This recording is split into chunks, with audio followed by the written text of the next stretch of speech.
De la galère, les vieux de la misère, les travailleurs précaires.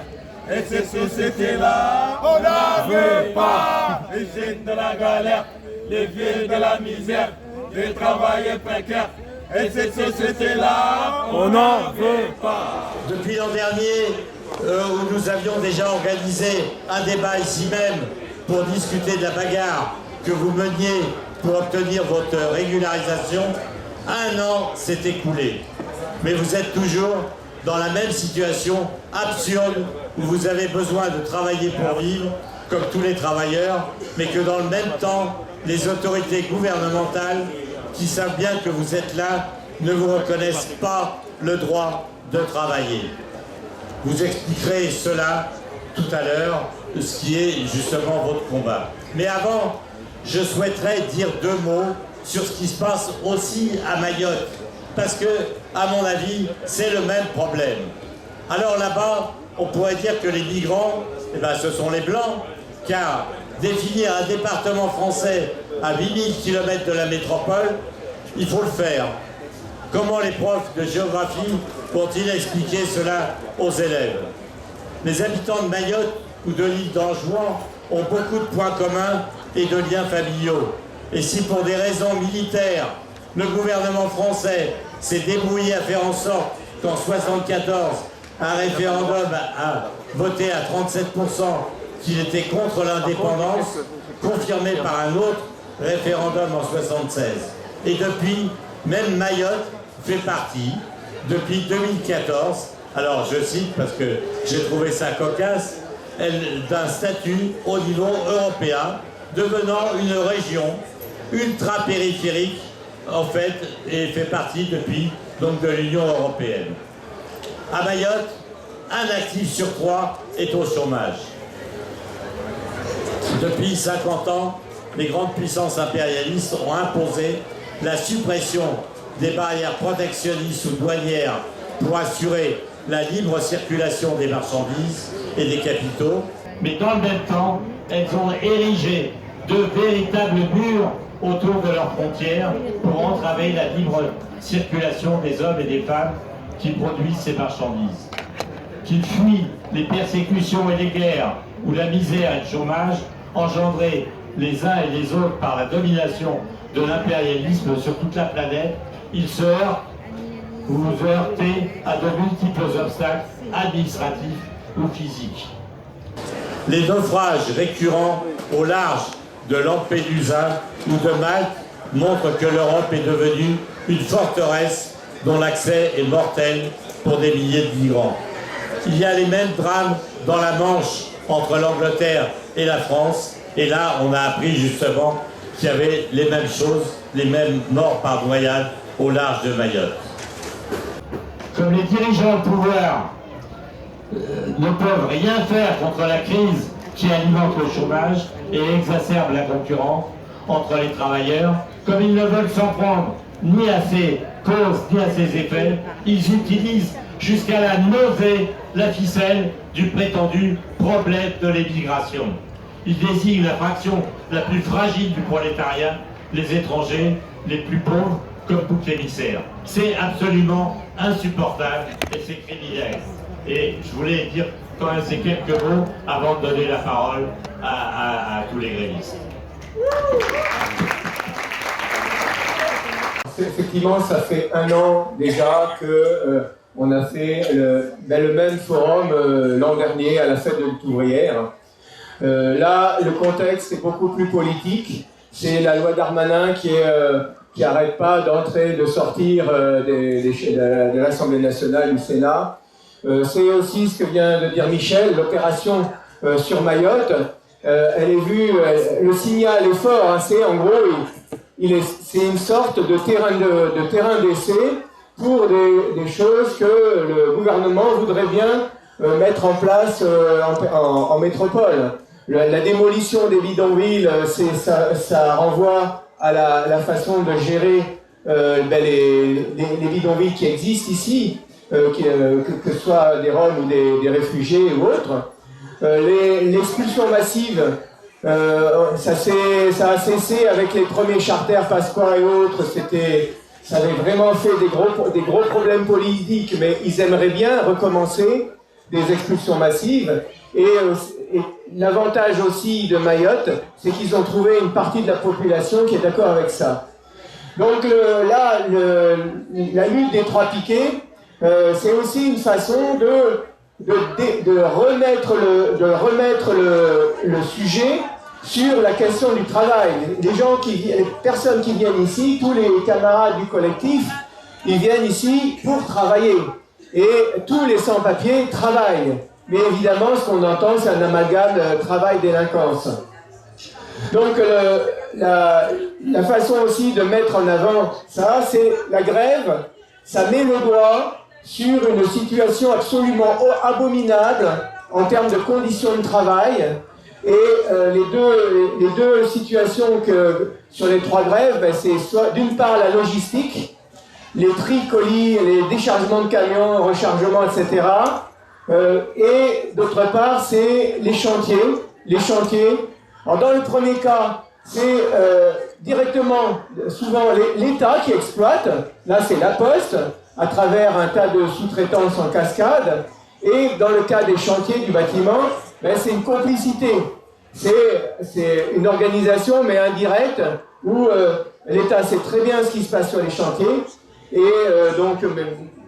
laisse libre cours aux sociétés pour, par exemple, faire du désamiantage en dehors de toutes les règles. Parce que le code du travail, les camarades, quel que soit l'endroit, ne connaissent pas. Donc pour revenir au début, parce que j'imagine que les personnes n'étaient pas forcément il y a un an, c'est trois grèves qui ont été organisées avant leur lancement. Et la première démarre en octobre 2021 par l'occupation d'une agence RSI. Après ça, on s'est fait évacuer, évidemment. La police, elle voit les illégalités font les sans-papiers, mais elle ne voit pas les illégalités que les employeurs. 100 personnes qui occupent une agence d'intérim, il devait y avoir un problème quelque part, mais ça ne les intéressait pas. Et ensuite, ça a été DPD, une plateforme au-delà de Coudray-Manceau, qui a été devant l'intérieur de l'enceinte de l'entreprise, a été occupée pendant 15 jours. Et le troisième lieu d'occupation, c'est Chronopost Alfortville. Dans ce cas, c'est quelque part la même lutte, la lutte de 2019, il y avait eu 7 mois d'occupation devant l'agence Chronopost Alfortville. C'est cette lutte qui a repris en partie avec des nouveaux grévistes, mais aussi avec des personnes qui avaient été refusées de la régularisation en 2019. Donc, 3 luttes sur la question du travail et qui dénoncent une exploitation dont, dans certains cas, l'État est complètement complice et dans d'autres cas, il organise directement. Donc, je vais passer la parole au premier concerné. Bonjour à tout le monde, je m'appelle Touré Mahamadou, je suis délégué du RSI et comme déjà je vous avais dit, depuis le 22 octobre 2021 qu'on a commencé cette lutte.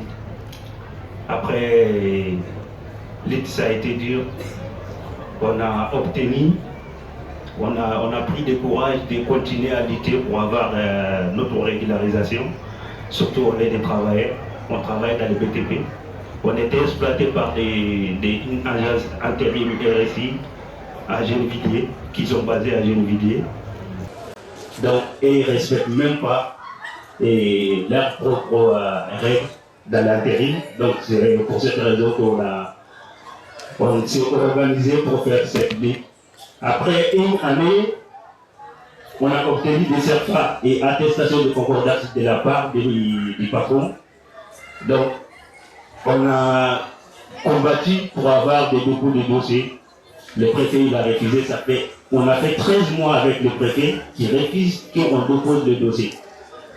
Après, la patronne il nous a tout arrondi comme le certificat attestation de concordance. Mais le préfet il a toujours refusé. Du coup, un jour, la nouvelle est tombée que Darmanin il voulait nous voir. On est parti, cette rencontre, ça a été bien. On a déposé 83 dossiers Il nous a délivré les récépissés avec l'autorisation de travail. On a travaillé 6 mois avec les récépissés. Un seul coup, le préfet a refusé tous les dossiers, sauf quelques-uns, qui vont lui donner la carte, mais les autres, il n'aura rien du tout. Et pourtant, il n'a même pas vérifié les dossiers. Il n'a même pas vérifié le dossier. Parmi nous, il y a des gens qui ont fait 10 ans ici en France. Parmi nous, il y a des gens qui ont fait 11 ans ou 13 ans ici en France, qui vivaient ici, qui travaillent ici pendant 13 ans. C'est inacceptable. C'est inacceptable.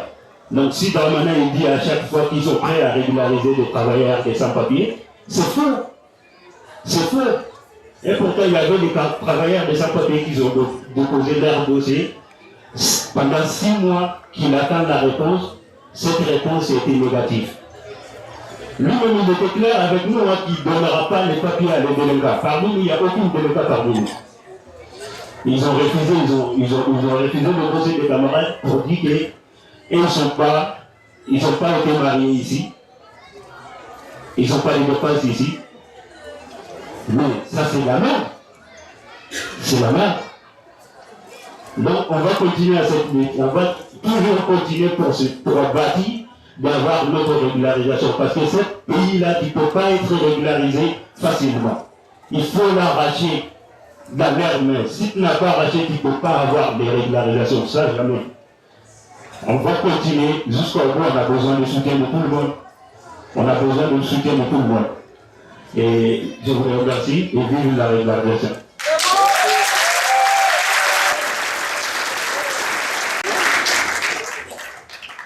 Bonjour à toutes et à tous. Mon nom c'est Djoumel Adji. Donc je suis le délégué du piquet de grève DPD dans le 91 à Coudray-Monceau. Qui dit DPD dit filiale de la Poste. Donc des fois les gens se poseront les questions comment des sans-papiers peuvent travailler. Par exemple, on travaille parce que l'État sait que effectivement on est des milliers ici en France, mais pourtant, la plupart, la quasi-totalité, on travaille. Et ils nous demandent à la fin, donc pour être régularisé, il faut qu'on ramène des budgets de paix. Et pourtant, on est des sans-papiers. Raison pour laquelle on lutte pour obtenir nos droits. Moi, je suis dans le collectif des travailleurs sans-papiers de Vitry depuis 2019. Donc, dans le collectif, il y a des centaines des personnes, des camarades, mais on est organisé. Organisé pourquoi? C'est pour défendre nos droits. Parce que si on ne se bat pas, on est écrasé en tant que travailleur. Et qui dit sans-papier dit quelqu'un, comme on a l'habitude de le dire, sans droit, mais moi je dis qu'on a nos droits. Parce qu'on cotise ici en France la plupart. On perçoit des impôts. L'État, il prélève des impôts. On a des numéros de sécurité, la plupart provisoires. La personne il cotise une bonne fois, il cotise pour toujours quand il est là. Et une fois chopé, il peut retourner au pays, il perd tout. Donc nous, on s'est organisé avec le collectif parce qu'il y a deux façons d'être régularisé. Soit passer par le voie, on t'exploite pendant 3 ans, on t'exploite pendant 5 ans ou pendant 10 ans par le travail. Et la personne, il arrive quand même à déposer un dossier à la préfecture et c'est au préfet, c'est à l'administration de voir s'ils peuvent régulariser ou pas. Des fois, c'est des refus. D'autre part, on a aussi les patrons en face qui savent, la plupart, c'est des sans-papiers qui sont ici en entreprise, dans mon entreprise, par exemple à DPD. DPD, qui dit DPD, dit des colis à l'intérieur. C'est dans le logistique. C'est des colis qui sont extrêmement lourds. C'est des colis difficiles. C'est des conditions de travail qu'on ne peut pas accepter, insoutenables. Imaginez une seule personne qui se retrouve dans un semi-remorque à charger ou à décharger des colis hors norme. Une seule personne. C'est ainsi que la plupart de nos camarades, de bouche à oreille, on savait que c'est des sans-papiers. Parce que ces conditions de travail, quelqu'un qui a les papiers, il ne peut pas accepter ce genre de boulot. Donc on a dit ça suffit. Il ne faut pas qu'on nous exploite pendant des années pour qu'on nous régularise. Soit il y a une solution à ça. Dans le collectif en 2019, il y avait eu d'occupation qui a permis les camarades d'être régularisés. On s'est préparé pendant des mois. Il y avait le Covid, le confinement, donc il fallait avoir une date pour que quand même qu'on puisse trouver une occupation. Parce que c'est des droits qui ont été acquis antérieurement.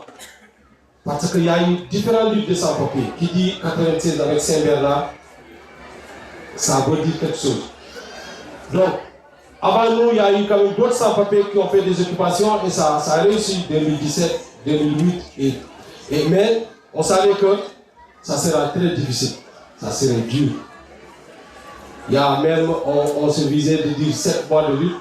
Mais là, aujourd'hui, on en est presque à 19 mois. 19 mois qu'on lutte. L'année passée, on était là. Moi, je pensais que cette année, on passera ici pour fêter notre victoire.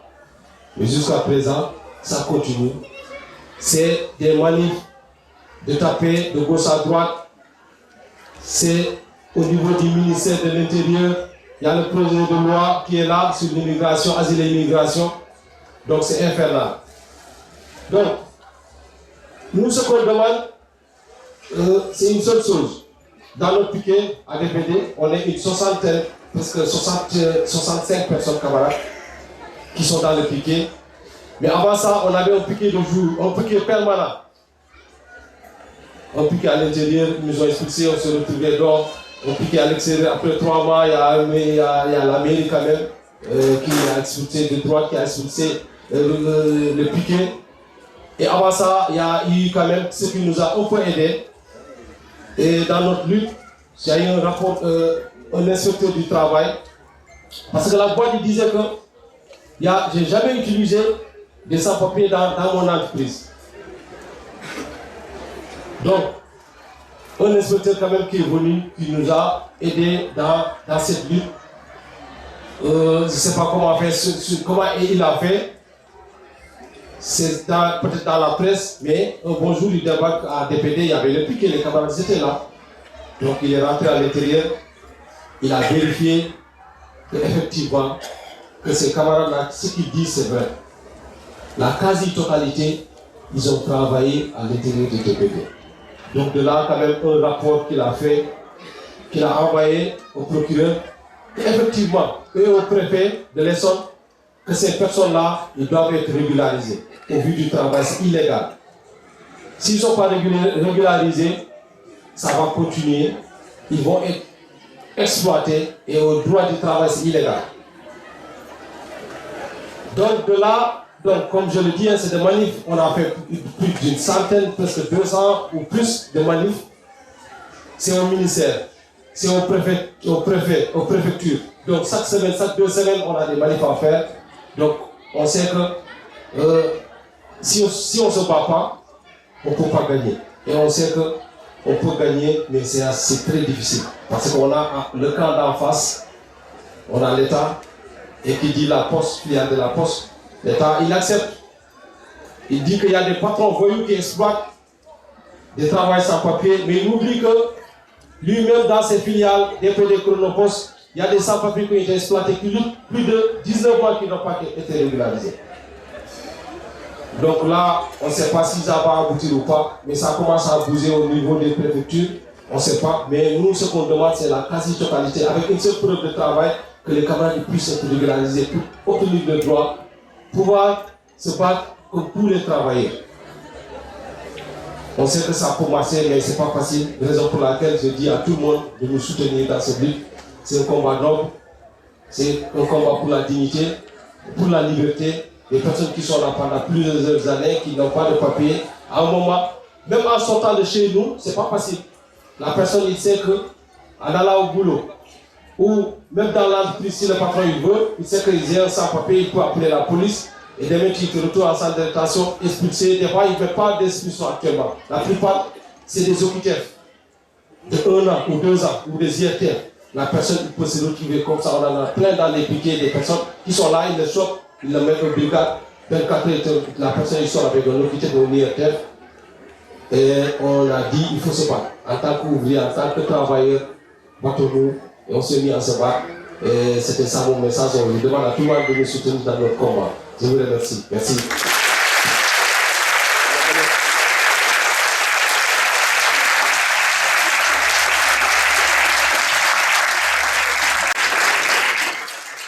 Merci Sarah. Bonsoir à toutes et tous. Moi c'est Demeli Aboubakar, délégué de l'Église à Chronopost d'Alfortville et militant des collectifs de travailleurs sans papier de Guitry. Alors les camarades ils ont tout dit. Et qui dit Chronopost dit la Poste. Qui dit la Poste dit l'État. C'est l'État qui exploite des sans-papiers, c'est l'État qui fabrique des sans-papiers et c'est l'État qui maintient des sans-papiers sans-papiers. Tout est passé comment? Il y en a, ils sont là depuis des années, hein, comme il a si bien dit mon camarade. Il y a quelques camarades là, sinon il y a à peu près 200 ou 300 personnes qui attendent, qui travaillent qui sont dans cette situation-là et qui travaillent dans cette condition-là. Tout a commencé quand le pays a été en genoux. Quand le président a déclaré, on est en guerre. Mais en guerre, c'était quoi? C'était le Covid, c'était la pandémie. Alors, les camarades qui sont chez Chronopost et DPD, ça se passe par une sous-traitance, par une boîte d'intérim qui s'appelle Derichbo. Ou même Mission Intérim, il y a Star People, il y a Excellence Intérim, en gros, toutes les boîtes d'intérim. Qu'ils envoient les contrats par semaine aux camarades. Le contrat, c'est électronique. Hein. Vous recevez un SMS dans vos téléphones qui vous envoie dans le coffre-fort, vous rentrez dedans, vous avez le contrat de semaine à signer avec les 4 chiffres qui vous enverra. Donc vous mettez ça, le contrat est signé. Tout en sachant que vous êtes des sans-papiers, mais ils le font comme ça, contrat de semaine, à Chronopost, c'est du lundi au samedi, mais il faut venir travailler lundi pour 1 heure. Quelqu'un qui quitte à Paris, quelqu'un qui quitte à JBJ, quelqu'un qui quitte à Vitry ou même à un autre palier, pour venir à Alfortville, pour travailler de 6h45 à 5h45, juste pour décharger 6 camions. Ça va se payer comment? Je ne vais pas poser la question. Il faut commencer à vous plaigner, si ce n'est pas vous, c'est un autre sans-papier. Avec des cadences infernales, c'est décharger à fond les camions, les petits camions à 30 minutes. Les gros camions à 45 minutes, il y a un chef là-haut qui vous sommet, qui vous gueule dessus et dessus. Tout au long de votre travail, allez, il faut que le boulot soit fini. Vous vous plaignez, vous dites, vous allez moins vite. Il y a à peu près 7 cm, 3 cm entre le colis. Vous allez recevoir un SMS, vous êtes en fin de mission. Aucun droit. Vous êtes licencié comme ça, sans avoir convoqué à un entretien préalable à licenciement, parce qu'ils savent ce qu'il faut. C'est des patrons voyous, c'est un système bien organisé par des voyous et derrière protégé par l'État. Les camarades, on a travaillé dans ces conditions-là des années, depuis 2020 jusqu'à fin 2021. Sinon, avant 2020, on travaillait chez eux, hein, mais on calcule vraiment ce qui était important. Quand tout le monde était à la maison, en chômage partiel, quand tout le monde était à la maison, en télétravail, des gens qui étaient sur le terrain à décharger les camions, des gens qui étaient sur le terrain en faisant marteau-piquet, en faisant les ménages dans les restaurants, c'est des gens-là qui ont risqué leur vie. Pour que quand même, ça tourne un peu.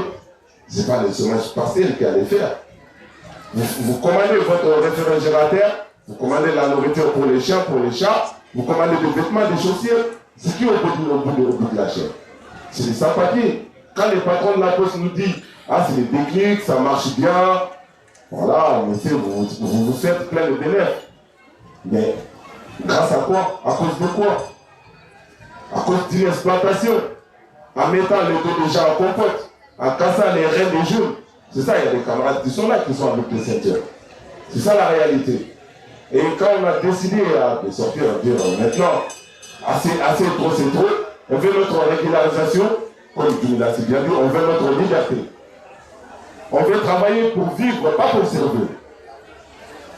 On veut pouvoir faire des aléas, aller voir les familles. On veut pouvoir vivre en sortant à avoir de boules dans le ventre. Ça, en sortant dans les transports et regarder de gauche à droite, est-ce qu'il y a le contrôle, est-ce qu'il n'y en a pas? Parce que vous contrôlez pièce d'identité, vous n'avez pas. Donc vous êtes, c'est comme, ils qualifient ça comme un délit. Si vont vous amener, vous êtes délit commun, qu'est-ce que vous faites? Vous ne pouvez même pas dire que vous travaillez. Parce qu'ils vont dire, voilà, vous travaillez illégalement sur le territoire, c'est une usurpation d'identité, tout ça c'est n'importe quoi. C'est eux qui nous demandent de faire des pour être régularisés. Vous allez les fabriquer comment? Vous ne pouvez pas aller sur une application de Word ou Excel pour fabriquer des FDP. Il faut aller travailler pour enfin être payé. Pour fabriquer de faux FDP, ils vont le savoir. Donc c'est eux qui demandent des FDP pour la régularisation. Pour 3 ans, ils demandent 22 FDP. Il faut accepter 2 ans d'exploitation. Pour 5 ans, ils demandent 8 FDP. Il faut accepter 8 mois d'exploitation. Parce que le patron, il nous dit, pour savoir que quand ça tombe sans papier, vous nous demandez de sauter sur la machine la première nuit, il saute tout de suite. C'est moi dans l'entreprise, c'est quoi? C'est 8 chefs. Parce qu'il a chaud d'eau. Il faut qu'il travaille pour vivre. Il faut qu'il travaille pour envoyer de l'argent à la famille pour qu'il vive. Il faut qu'il travaille pour qu'il... Ses enfants ou ses petits frères qu'il a laissés au pays puissent aller à l'école. Il faut qu'il travaille pour que les gens qui sont malades dans la famille puissent se soigner. Il réfléchit à tout ça. Il faut qu'il travaille lui-même pour ne pas arracher les téléphones dans le métro. C'est pour ça qu'il travaille. C'est pour ça que nous travaillons. Alors on voit, quand on a demandé notre régularisation, c'est toute une discrimination. Ils mettaient tous les bâtons dans le roue. L'employeur qui est la Poste, parce que le vrai donneur d'ordre c'était la Poste, il n'a jamais donné les documents nécessaires pour la régularisation. Parce que c'est une entreprise de l'État, ils ne veulent pas se dénoncer. S'ils ne veulent pas se dénoncer, ils n'ont qu'à régulariser les gens. Le travail qu'ils donnent aux boîtes d'intérim, c'est le travail qu'eux-mêmes ils n'arrivent pas à les faire. Que les gens en situation irrégulière n'acceptent pas de les faire. Qui va accepter d'aller travailler de 2h du matin jusqu'à 7h30 pour 600 €? Personne. En situation irrégulière, personne. Maximum 800 €. Avec congé payé dedans, avec fin de mission dedans, tout compris. Demain, il y a un problème, il suffit d'un SMS, comme j'avais dit, pour que vous soyez en fin de mission. Donc, ils savent bien notre situation, mais ils en profitent. C'est ça, on dit, c'était l'esclavage moderne. C'est la vérité, il faut le dire. C'était l'esclavage moderne. Des gens qui sont, voilà, qui disent, voilà, nous, mon entreprise, on est sérieux, c'est une entreprise sérieuse, c'est machin. Entreprise sérieuse, vous êtes là en train de faire surexploiter les gens. Des gens en situation irrégulière, et qu'enfin, vous ne leur donnez pas une porte de sortie. C'est ça une entreprise sérieuse. Donc on voit à la télé maintenant, étranger est égal à délinquant. Réveillez-vous à 5h du matin. Qui sont derrière les camions de poubelle? Allez-y dans les entrepôts de colis. Qui sont dedans? Regardez qui font les ménages dans les locaux. Allez-y dans les restaurants. Qui font les ménages? C'est ces gens-là qui qualifient délinquants. En réalité, c'est qui les délinquants? Méchants avec les méchants, gentils avec des gentils. Vous attendez les gens à la sortie des métros, des RER, ils quittent le boulot, vous les amenez dans un local de rétention, dans une salle de rétention, dans un commissariat. C'est ça, vous appelez gentil avec des gentils. Nous, on a dit en résumé, il n'y a pas de méchants ou gentils. Tous les sans-papiers sont gentils, parce que tous les sans-papiers, le ministre de l'Intérieur a dit 700 000 sans-papiers sur le territoire. Ils travaillent tous, ils cotisent tous. Ils payent tous des impôts. C'est ces gens-là qui sont gentils. Les méchants, c'est qui? C'est ceux qui leur font la misère. C'est ceux qui les mettent dans cette misère-là. C'est ceux qui les mettent dans cette précarité-là. Ce sont eux les méchants. C'est le gouvernement d'aujourd'hui qui va vers l'extrême droite, qui font les pieds à l'extrême droite. Vous avez tous vu le projet de loi qu'ils n'arrêtent pas de reporter. Une loi raciste, une loi qui criminalise tout le monde. Plus de OQTF, obligation de quitter le territoire, plus d'interdiction de retourner sur le territoire. Il faut créer plus de places en centre de rétention. Pour qui? Ce n'est pas des criminels, ces gens-là. Ce n'est pas des voleurs, ce n'est pas des voyous. C'est des travailleurs. Des gens qui font le boulot qu'ils n'arrivent pas à le faire. Des gens qui se cassent les dos en faisant les marteaux-piqueurs toute la journée. Et en attendant les miettes à la fin du mois. On a dit, nous, on ne veut pas de ça. On veut un travail digne, un salaire digne, un logement digne, pour en faire avoir un retraite digne. On a tous vu le combat des retraites. Tout le monde a été dans la rue. La lutte a pris d'ampleur. Au début, c'était la régularisation. Mais on a vu même après la régularisation, c'est pas tout. Hein. Il faut se battre pour que les SMIC montent. Parce que sinon, si les SMIC ne montent pas, vous allez travailler encore pour survivre.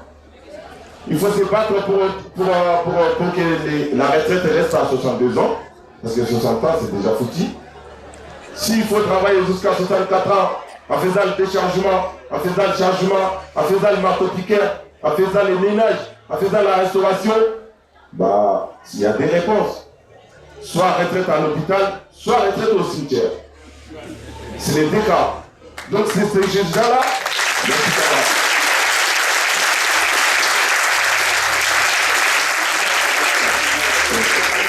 Merci beaucoup. Après, ces gens-là, ils sont prêts à tout pour faire misère aux travailleurs. Pour enfin mettre séparation dans les cas des travailleurs. Parce qu'il y a des travailleurs en situation régulière, peu importe leur origine, il y a des travailleurs sans papier. Et tant qu'il y a des travailleurs sans papier, les SMIC ne vont jamais augmenter. Vous allez dire ce travail-là, c'est pour dire je ne vais pas faire ça pour 1300 €. Bah, ils vont recruter un sans papier qu'ils vont le faire pour 800 €. Maximum pour 1000 €. On a des camarades qui ont des FDP, c'est écrit là-dessus 150 heures. Il a travaillé 150 heures par mois. Mais il est payé à 1000 €. Et il ne peut pas se plaigner. Parce qu'après, c'est fait une mission, c'est un licenciement. Le patron, il le sait très bien. Le gouvernement est au courant que ces gens-là, ils travaillent. Mais qu'est-ce qu'il nous dit? Si on régularise cela, il va avoir l'appel d'air, tout le monde va venir ici, patati patata, nanani nanana. C'est des bourras. Tout le monde va venir ici, pourquoi? Pourquoi les gens sont là? Ceux qui sont là, la majorité ont risqué leur vie pour être là. Ils ont traversé la Méditerranée. Il y en a, ils ont traversé la grillage. D'autres ont confronté une voiture. Mais pourquoi? Vous croyez que s'ils avaient une solution, nous allions faire ça? Non. Les gens qui quittent leur papa, leur maman, d'autres leurs femmes, d'autres leurs enfants, pour dire au revoir, on va chercher une solution. Parce que voilà, il y a quelqu'un, ailleurs, il y a des dirigeants occidentaux, autres dirigeants, qui exploitent les pays économiquement, qui déclenchent la guerre chez nous, qui vendent les armes en soi-disant terroristes djihadistes. Les djihadistes, ils ne fabriquent pas les armes. Les terroristes, ils ne les fabriquent pas. Les armes ne sont pas fabriquées au Mali, ni au Sénégal, ni au Burkina, ni en Côte d'Ivoire. Ça se fabrique où? Ce sont des armes que nous n'avons pas. Ils les procurent où? C'est la réalité, vous déclenchez la guerre pour enfin venir voler les ressources minières. Et ces jeunes-là, après les études, ils n'ont pas de solution. Ils viennent chercher des solutions. Et vous qualifiez ces jeunes-là de délinquants. Vous qualifiez ces jeunes-là de criminels. C'est eux les délinquants contre nous. C'est la vérité. Aujourd'hui, les ministres de l'Intérieur, ils nous disent, je suis pour la régularisation des travailleurs. Des gens qui sont sur les territoires il y a des années, qui travaillent, qui parlent français, qui sont intégrés, qui méritent la régularisation, mais à cause de l'absurdité de certaines administrations, ils ne sont pas régularisés.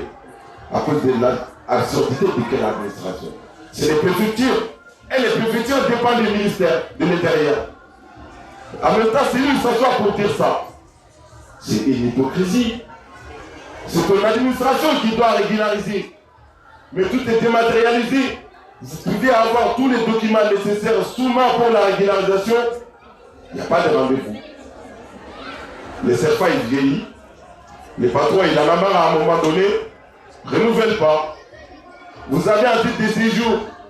Vous avez besoin de renouvellement. Il n'y a pas de rendez-vous. Vous redevenez sans papier. Même avec les titres de 10 ans. Les titres de résident. On voit des gens qui l'ont renouvelé 3 fois mais qui les perdent à cause de la dématérialisation. À cause d'un site que le gouvernement a mis en place, mais qui ne fonctionne pas. Ils ne peuvent pas nous dire qu'ils n'ont pas le moyen de fonctionner un site. Non. Si vous n'avez pas le moyen de faire fonctionner un site, il y a plein de gens qui peuvent travailler derrière les guichets. Accueillir les gens. Regardez les dossiers. Le seul dossier que les préfectures signent sans regarder, c'est une obligation de quitter un territoire. Vous passez 12 heures ou 24 heures dans un garde à vue, le commissariat il envoie vos dossiers à la préfecture. Tout de suite, le secrétaire général ou le directeur de cabinet va signer sans regarder. Vous déposez un dossier pour la régularisation, ils vont prendre 6 mois à regarder. C'est-à-dire qu'il faut regarder chaque page, chaque mois, il faut qu'il y ait toutes les preuves. Il y a un trou, il y a un mois qui manque, il y a un refus.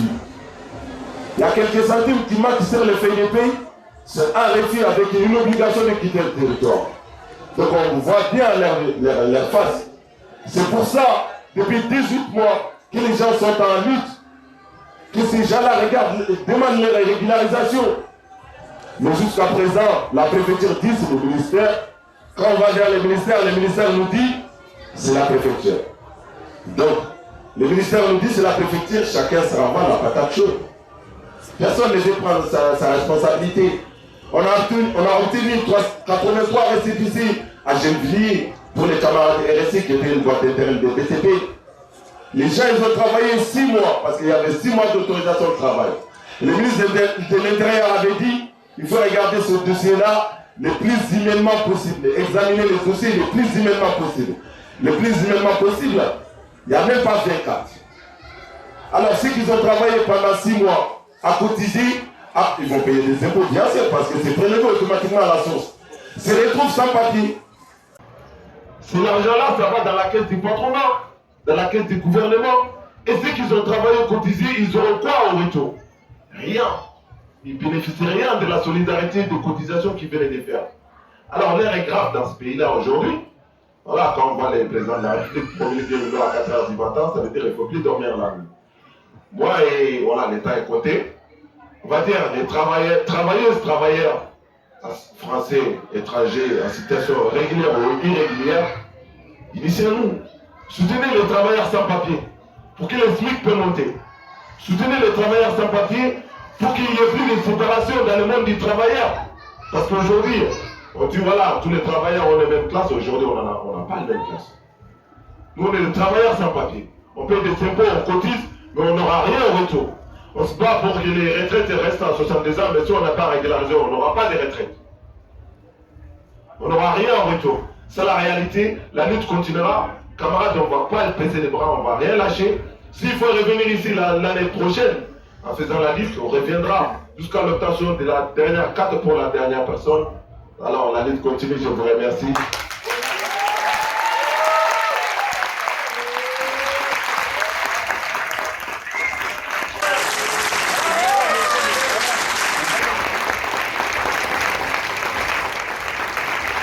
C'est compliqué de passer après les 3 camarades et Aboubacar, mais bon, depuis presque 17 mois, on a l'habitude et c'est une fraternité qui s'est créée dans le combat et bon, c'est des moments importants. À chaque fois, écouter les camarades, évidemment, c'est formateur pour tout le monde. Ça illustre aussi ce qu'il faut de courage dans le combat ouvrier, dans le combat pour la défense des droits des travailleurs.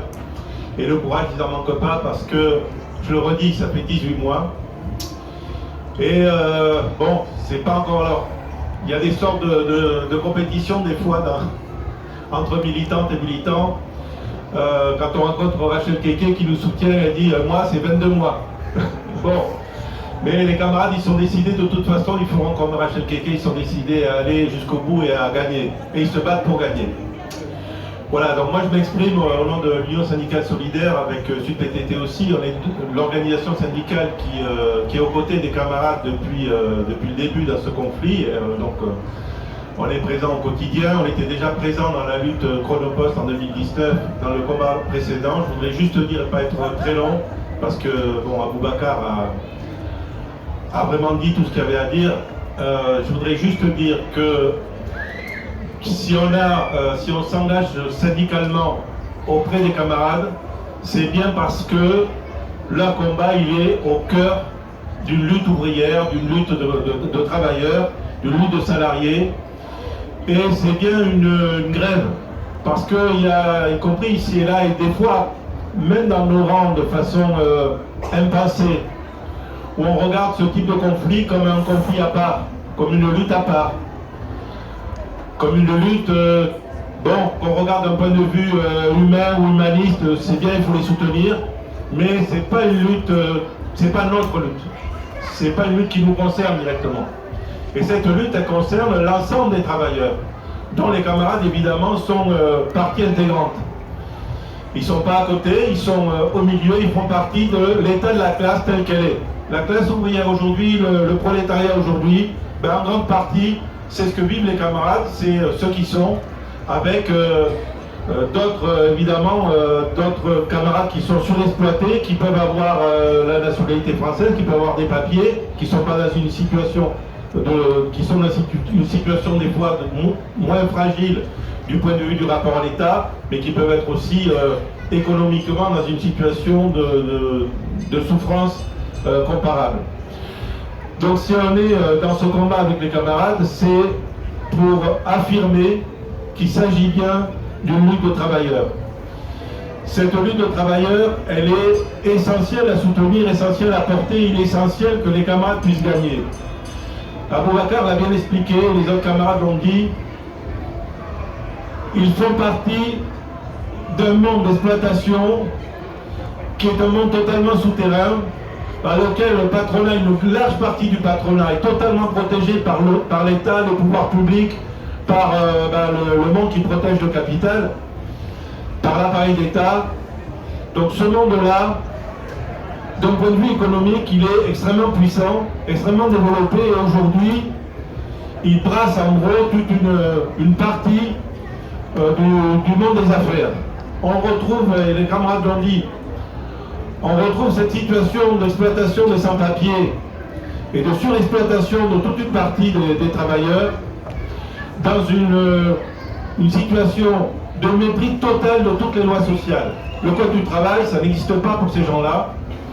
Les lois sociales, ça n'existe pas. La loi tout court, ça n'existe pas. Il n'y a aucune protection qui existe pour ce type de patronat de toute façon. Alors pour le reste du patronat, ils ont tendance aussi à s'essuyer beaucoup les pieds sur tout ce qui peut protéger de près ou de loin les travailleurs, les travailleuses. Mais là, pour ce type d'entreprise, c'est très spécifique.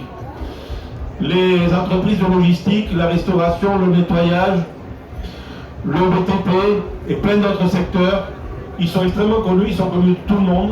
On retrouve toujours les mêmes sociétés dans les dossiers qu'on traite, dans les aides qu'on apporte aux camarades, pas simplement les camarades épiqués, mais aussi dans nos permanences de soutien aux travailleurs sans papier, dans les permanences syndicales, on retrouve quasiment systématiquement les mêmes boîtes. On pourrait en citer tout plein, hein, mais par exemple, les voyous des voyous du genre de Richebourg, il y en a tout plein comme ça. Et c'est toujours les mêmes. L'État les connaît, les gouvernements les connaissent, le ministre du Travail les connaît par cœur, les services d'inspection du travail les connaissent par cœur, les services de police même, puisque s'il faut aller jusque-là, les connaissent par cœur. Tout ce monde-là, les camarades l'ont dit, ils sont très zélés pour faire les contrôles devant les gares RER, pour contrôler même, pour se mettre même pas loin des foyers, parce qu'ils savent que c'est là qu'ils vont pêcher le maximum et pouvoir peut-être toucher leur prime qu'ils auront droit s'ils ont leur quota de contrôle faciès, parce que c'est comme ça que ça se passe. Par contre, inquiéter les exploiteurs, inquiéter les patrons, qui sont connus, qui sont sur la place publique et donc tout le monde connaît, et même d'un point de vue international, parce qu'il y a des réseaux internationaux derrière. À l'échelle européenne, et même au-delà, il y a vraiment des firmes et une mafia patronale qui ne vit que de ça. Et je dis bien une mafia patronale parce que c'est comme ça qu'ils se comportent. Eh bien, c'est la réalité d'une grande partie du salariat, c'est la réalité d'une grande partie du prolétariat actuel, qui est comme ça. Donc le syndicalisme actuel, il doit aussi, alors il devait déjà le faire dans le passé, mais on doit encore plus renforcer notre mobilisation, notre aide,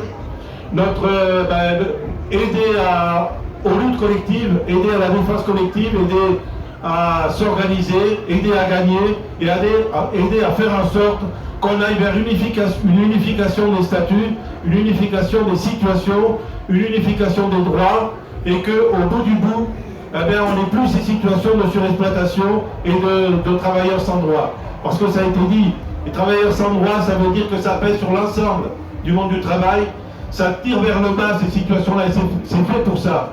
C'est pour tirer vers le bas l'ensemble de ce qui peut rester des protections sociales, les annihiler, c'est peser sur les salaires, c'est peser sur la sécurité sociale, c'est peser sur les retraites, c'est peser sur tout.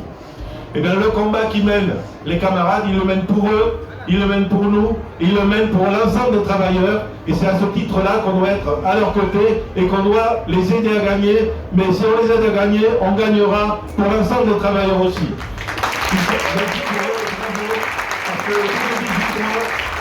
Je terminerai par ça, au bout de 18 mois, ils sont toujours là, ils sont toujours debout, ils sont toujours dignes, ils ont un courage extraordinaire. Et ce courage-là, c'est un encouragement pour toutes et tous, et vraiment encore bravo à vous camarades.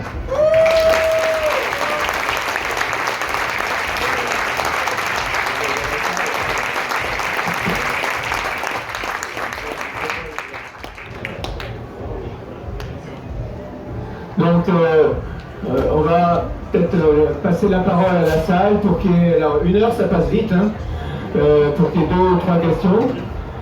Et après, on fera des réponses et les annonces. C'est ça, c'est le micro baladeur. T'as une personne ici. Ouais, bonsoir.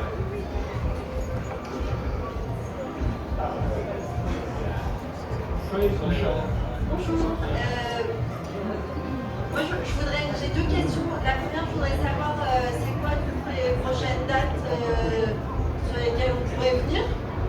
Et la deuxième, c'est est-ce que il y a déjà eu des procès au prud'homme pour les conditions de travail, ou est-ce que c'est pas une stratégie qui est intéressante au niveau de votre terme juste c'est pas possible quoi. Mais parce qu'au niveau prud'homal, sur les conditions de travail, en fait, la loi c'est la même, que vous ayez des papiers ou un contrat ou pas, c'est juste dans l'application, par contre, c'est compliqué quoi.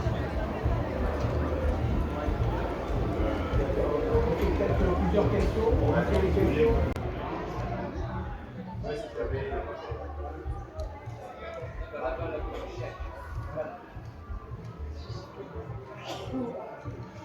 Alors, bonjour à tous.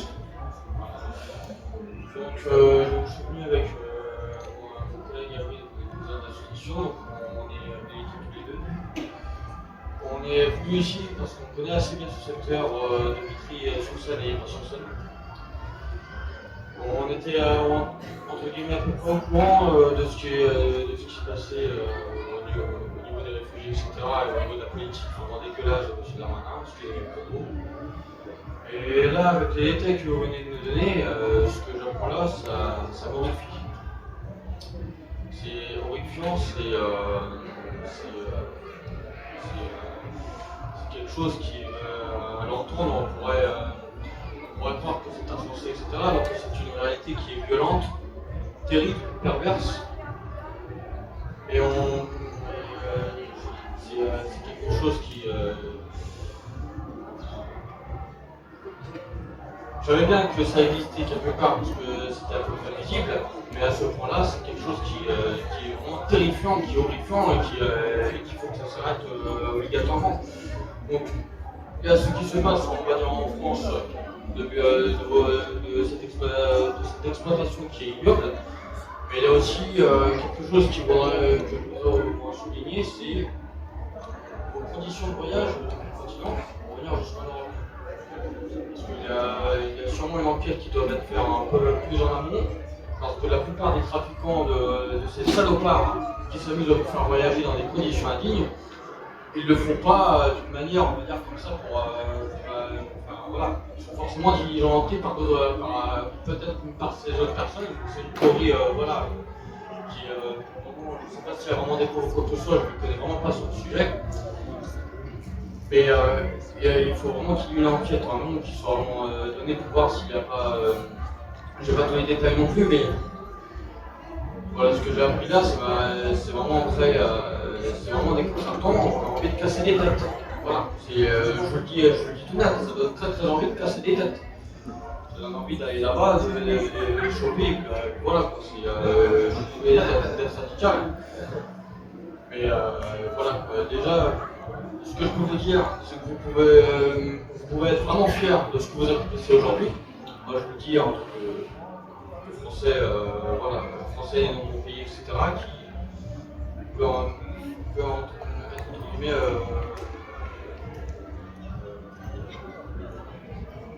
un consommateur.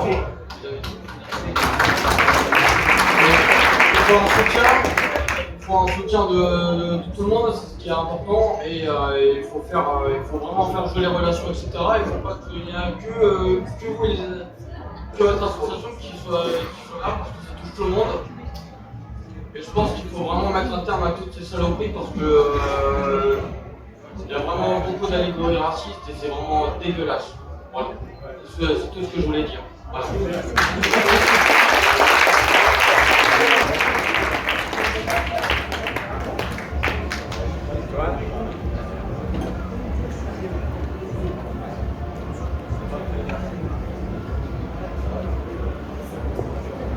Bonjour, je me demande juste concrètement comment je peux vous aider.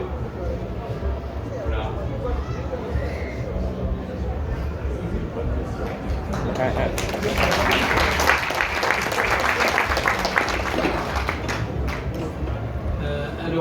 Je me présente, je suis Abdallah de Gennevilliers. Je connais beaucoup de visages ici. Je suis très content d'être parmi vous. Vous étiez mes frères pendant un certain temps à Gennevilliers. Les copains de Vitry, et d'ailleurs, sont aussi nos camarades, nos frères. Vous avez laissé un vide parce que dans la ville de Gennevilliers, c'était vous qui l'étiez et nous, on était avec vous. On vous a soutenu, on va vous soutenir tout le temps et on sera avec vous et on gagnera et vous gagnez les premiers.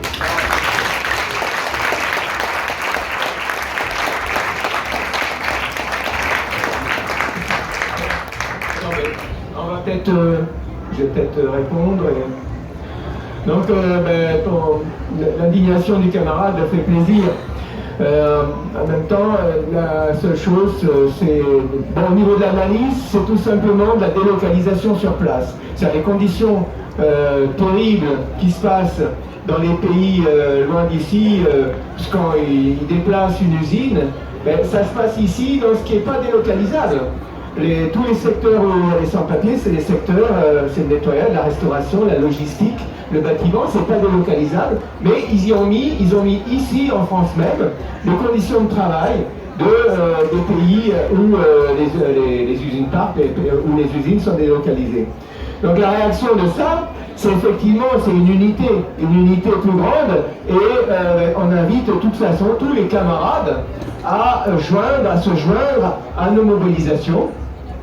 Et donc on a une manifestation où il faut absolument aller. C'est de ce samedi 17 juin, c'est en début d'après-midi, et on ira, c'est une manifestation qui partira du RER Alfortville Maison Alfort, qui ira sur le piquet Chronopost.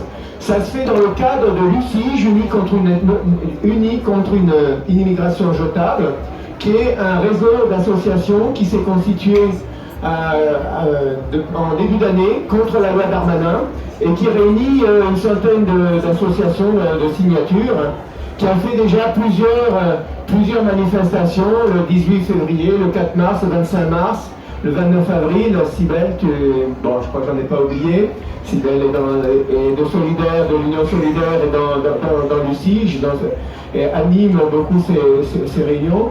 Et donc, cette manifestation prend justement le thème du travail et va sur le piquet Chronopost. C'est vraiment important que vous soyez dans cette manif. Si vous êtes à lutte ouvrière, renforcez le cortège lutte ouvrière, sinon renforcez le cortège des sans-papiers, parce que ça, il y a des enjeux. Ils ne nous laisseront pas éternellement faire un piquet devant l'agence Chronopost. Donc, il faut qu'ils sachent que le prix à payer sera un maximum s'ils nous évacuent, et pour qu'ils se rendent compte de ça, il faut qu'il y ait beaucoup de manifestants, beaucoup de soutien. Voilà. Sinon,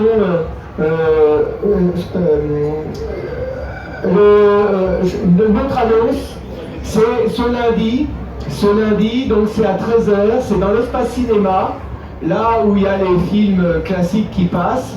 Il y a un film qui a été constitué à partir des vidéos prises par les uns et les autres, par Guy qui est là, qui en prend une nouvelle, par moi qui en prend une autre.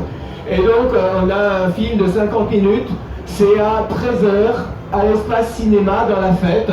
Et ça sera poursuivi par un nouveau forum à l'espace Engels dans l'heure qui suivra. Donc là, vous aurez tous les renseignements, toute l'histoire, et donc un certain nombre d'épisodes, parce qu'on peut pas tout dire en si peu de temps. Non, très rapidement, pour le camarade qui parlait de comment ils sont venus ici, moi je pense qu'il y a une solution pour que ça s'arrête. Hein, et ben c'est la liberté de circulation et d'installation. Voilà. Alors tout le monde en Europe,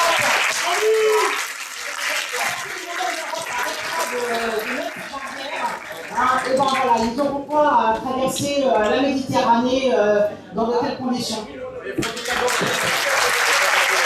Il y a plein de gens qui sont intervenus en posant des questions très justes, en disant qu'est-ce qu'on peut faire, etc. Alors, moi je crois que c'est aussi important ça. C'est pas un problème uniquement des gars qui se bagarrent pour obtenir leur régularisation, c'est le problème de tous les travailleurs. Et ça c'est vraiment important qu'on le dise et qu'on le répète, parce que c'est ça le problème fondamental, que l'unité de tous les travailleurs ne se créera ni par des discours humanistes, ni par des leçons de morale, mais par des combats communs contre leurs exploiteurs. Voilà, c'est au cours de ces combats communs qu'émergera justement la conscience qu'ils forment un tout et qu'ils ont à se battre ensemble pour se libérer. Moi, à mon avis, c'est ça qui est le plus important en ce moment, parce que les frontières, les papiers et les visas seront aussi caduques et incompréhensibles que les notions même d'étrangers et d'immigrés. Il faut qu'on bannisse ces notions-là dans le vocabulaire. Ça, c'est le vocabulaire du gouvernement et de tous les gens qui sont autour d'eux et qui poussent complètement vers la droite, voire l'extrême droite. Donc, chacun, après cette bagarre-là, chacun pourra dire « Mon pays, c'est la terre et ma patrie, l'humanité ».